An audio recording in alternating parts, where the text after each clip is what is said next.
Board എക്സാമിന് 12 മാർക്കോളം weightage വരുന്ന വളരെ പ്രധാനപ്പെട്ട ഒരു ചാപ്റ്ററാണ് തിയറി ഓഫ് കൺസ്യൂമർ ബിഹേവിയർ. നമ്മൾ മുൻപ് ഈ ചാപ്റ്റർ എടുക്കുന്ന സമയത്ത് തന്നെ അത് പറഞ്ഞിട്ടുണ്ട്. ഈ ചാപ്റ്റർ വളരെ പ്രധാനപ്പെട്ട ഒരു ചാപ്റ്ററാണ് എന്ന് നമ്മൾ പറഞ്ഞിട്ടുണ്ട്. അതുകൊണ്ട് തന്നെ ഈ ചാപ്റ്റർ നിങ്ങൾ നല്ലപോലെ ഒന്ന് പഠിച്ചിട്ട് വേണം പോകാനായിട്ട്. നമുക്കിന്ന് ഫ്രീക്വന്റ്ലി റിപ്പീറ്റഡ് ബോർഡ് ടോപ്പിക്സ് ഏതൊക്കെയാണ് എന്ന് നോക്കാം.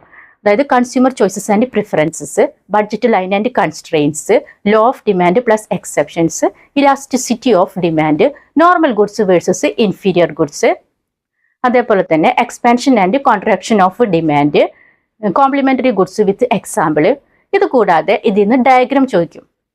ഡയഗ്രാം ഇതിൽ പ്രധാനപ്പെട്ട ഡയഗ്രാം വിത്ത് എക്സ്പ്ലനേഷൻ ആയിട്ട് ചോദിക്കുന്നത് എന്താണെന്ന് വെച്ചിട്ടുണ്ടെങ്കിൽ ഇൻഡിഫറൻസ് കർവ്, ബഡ്ജറ്റ് ലൈന്, അതേപോലെ തന്നെ കൺസ്യൂമർ ഇക്വിലിബ്രിയം. അതായത് ബഡ്ജറ്റ് ലൈനും ഇൻഡിഫറൻസ് കർവും ടാൻജന്റ് ചെയ്യുന്ന പോയിന്റ് ഡയഗ്രാം വരച്ചിട്ട് എക്സ്പ്ലെയിൻ ചെയ്യാനായിട്ട്, price elasticity of demand, shift of demand curve, ഇതൊക്കെയാണ് ഇതിൽ ഡയഗ്രാം വരച്ചിട്ട് എക്സ്പ്ലെയിൻ ചെയ്യാൻ പറയുന്നത്.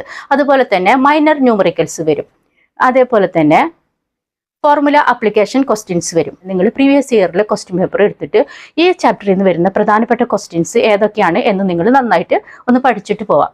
അതായത് ലാസ്റ്റ് 10 ഇയറിലത്തെ ക്വസ്റ്റ്യൻ പേപ്പർ എടുത്ത് പഠിച്ചു കഴിഞ്ഞാൽ തന്നെ നിങ്ങൾക്ക് ഈ ചാപ്റ്ററിൽ നിന്ന് വരുന്ന പ്രധാനപ്പെട്ട ക്വസ്റ്റ്യൻസ് ഏതൊക്കെയാണ് എന്ന് നമുക്ക് മനസ്സിലാക്കാൻ പറ്റും.